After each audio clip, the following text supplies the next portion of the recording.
तेरा वाली मैया की प्रेम से बोलिए सातों मैया की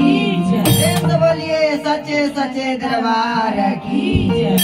कैसे कहे के बा एगो शीश रही आ गुरु के दरबार में गईली हा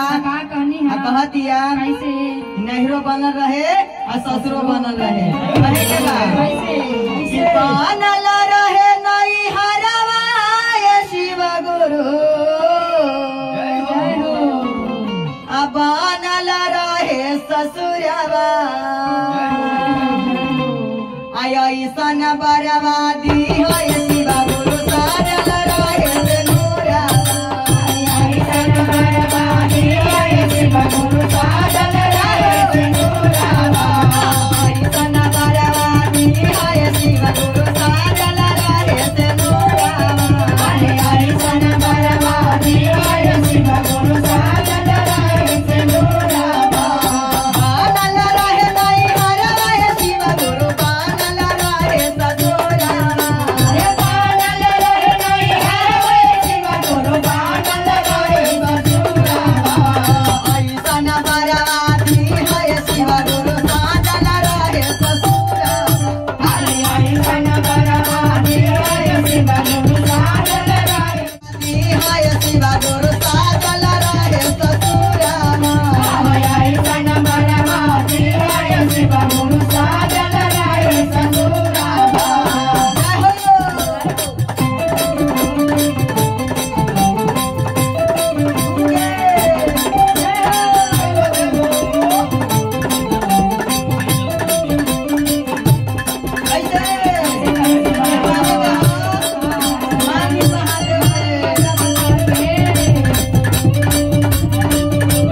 महादेव से कैसे कह दिया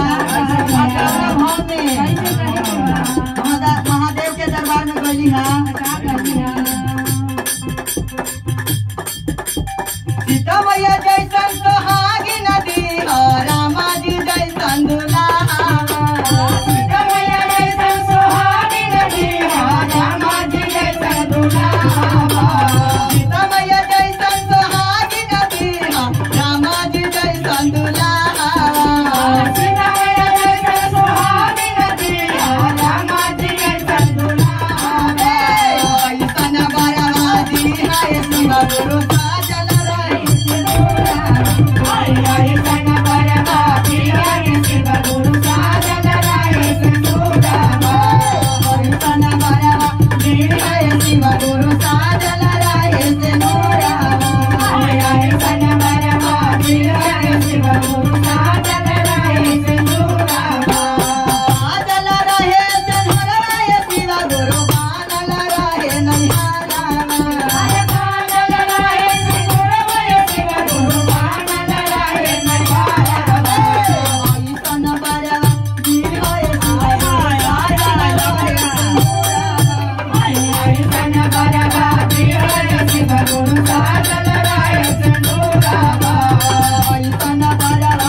घर में लक्ष्मी आई बेटी होला कितना कोई भी कहेला कि घर में बेटी होई होला बहुत लक्ष्मी आयल है लेकिन कोई ना चाहता कि हमारा खाली बेटे हो हम तो मांगा तानी महादेव से कि बेटा बेटी दोनों एक बार ना 1 साल के बाद एक बार हो जाए हमरा से पोसाई बहुत दूध महंगा हो गइल बा कैसे कहे के बा अरे रुनगी झुनगी बेटी दिया कारव कन्या दाना अरे रुनगी झुनगी बेटी दिया कारव कन्या दाना रुनगी झुनगी बेटी दिया कारव कन्या दाना रुनगी झुनगी बेटी दिया कारव कन्या दाना ऐसन बराती है शिवा गुरु साजल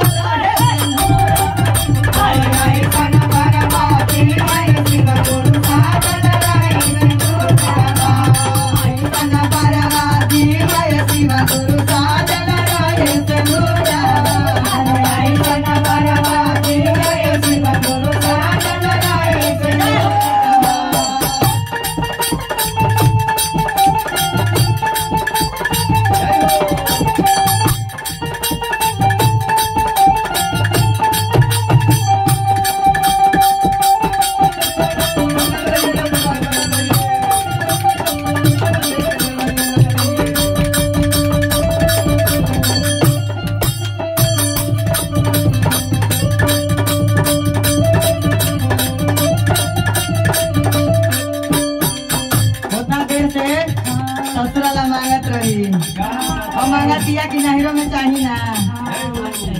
नैहरा में दिया गुरु भाई रे भतीजावा ससुरा में लाहुरा दे